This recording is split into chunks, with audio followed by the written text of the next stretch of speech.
Having arrived in Porto Santo in the Madeira island chains from Lisbon, we were very happy to hang out for a bit and, amongst other things, enjoy the beautiful art made by previous sailors. And of course, Joe and Pia thought that, rightly, we should leave our own mark, which we did, and it was a beautiful memory that they left, and hopefully we'll be able to see it again in the future. We explored, of course, Porto Santo. In fact, we liked it so much that we stayed over a week and decided not to go to Madeira, Funchal, and the rest of the island chain. From Porto Santo, we sailed to a remote island halfway between the Canary Islands called Salvagem Grande, in which there is a Navy station and a research station. We were told that we were the only second boat in September that had stopped there. And it was by that time the third week of September. We then carried on our passage to the Canary Islands. It was reasonably windy and reasonably wavy, with obviously nighttime sailing and all the challenges that brings. We then arrived in Tenerife, and we were fortunate to have gotten there. I needed to complete a Yachtmaster Offshore ticket examination qualification for insurance purposes, which I did, fortunately. And while I was doing that, Pia and Joe went to explore the island of Tenerife, which has some old, beautiful buildings and old streets and old towns to explore. And I think they had a great time doing that. We also, at the end, when I finished my course, did a bit of exploring myself. Then we went on to Gran Canaria. And Gran Canaria is interesting because there are houses that are built in stone, and we explored and visited some of those. We went to the beach. It's volcanic, so it's not very white and sandy, but it was still nice to be by the water and just relaxing and hanging out, just the three of us. We also explored the inlands of Gran Canaria, where there's some beautiful pathways, and we explored and found and discovered some of the ruins of houses that used to be carved into rocks and lived in, so it's amazing to see these sorts of things. Gran Canaria is beautiful with old streets. There's also a museum in Christopher Columbus's old house, which is quite beautiful, quite instructive. Pia read to us about the history of Columbus and his explorer, his discoveries. There was a recreation of his bunk in the caravels he sailed on, so that was good education.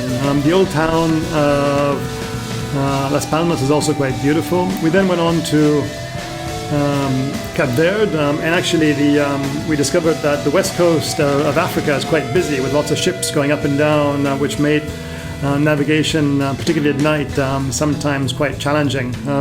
We had favorable winds, but it was from the back and it was quite rolly. At some point we had 3-meter swells with currents going against us, which made it quite uncomfortable. So much so that I think by the end of it, Joe and Pia were tired of being kind of seasick and thrown about, and decided that they would leave the boat and I would carry on just with our crew members who were joining from South Africa.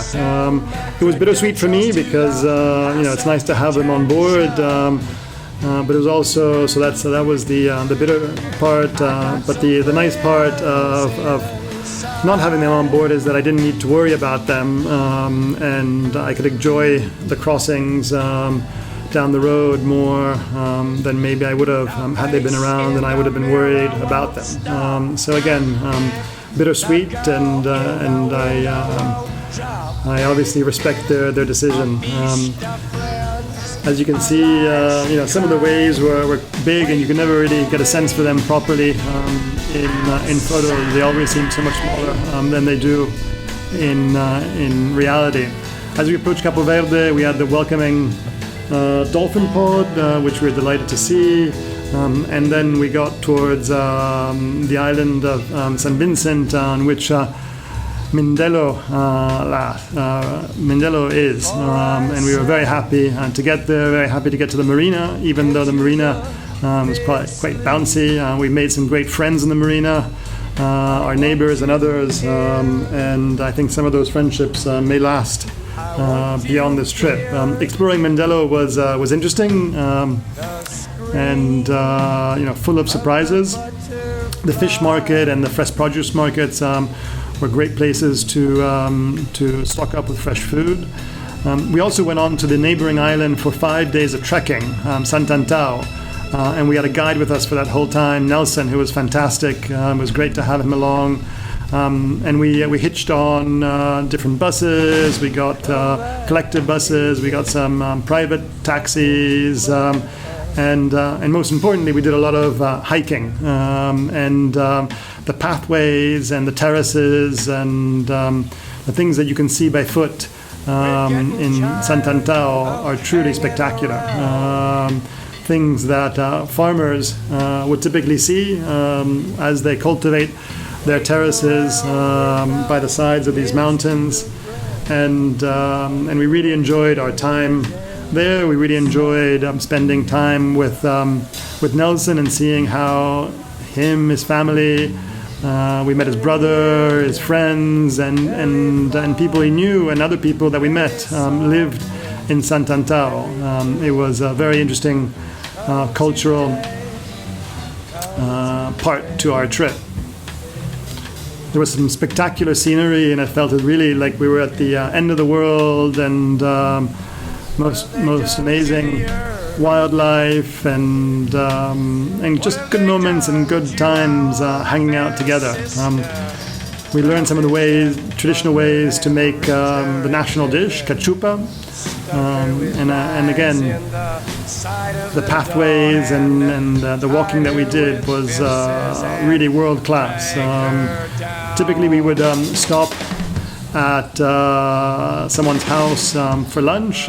We decided not to take sandwiches. It was a great way to see how people lived and the sort of things that they ate, and a lot of this a lot of the interest of these trips is meeting people. So it's a great way also to get to know people. The way these paths were cut into the sides of these mountains was truly spectacular.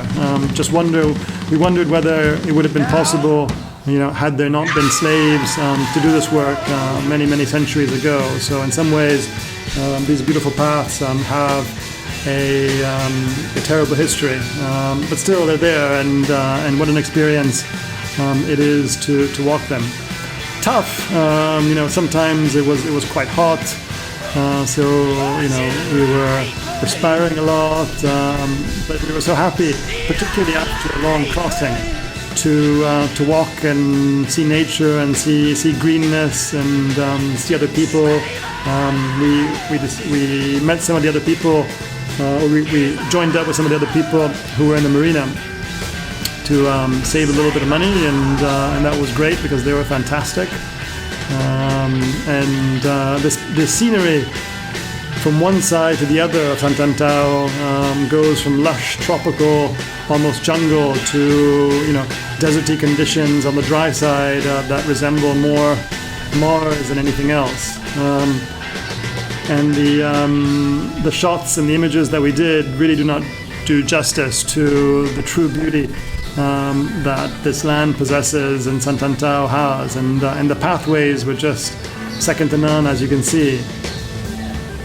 Difficult to imagine that something like this could be done today. People talk about hiking Machu Picchu, but in some ways I think this is as, if not more spectacular, and also fewer people, which also is nice. I guess it's not wonderful when you have hordes of people in some of these tourist destinations, even though they may be beautiful.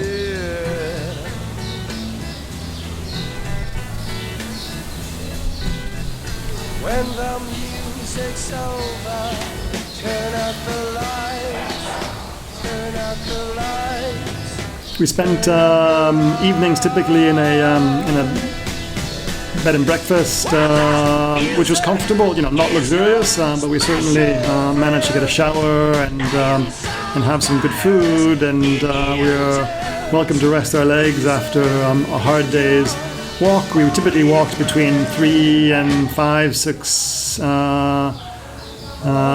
maybe even 7 hours a day. So by the end of the day, we were certainly tired between the walking, between the heat and the sun, and when we were walking along the coast, the wind as well. So that was a great experience we had, and a great end to this part of our trip.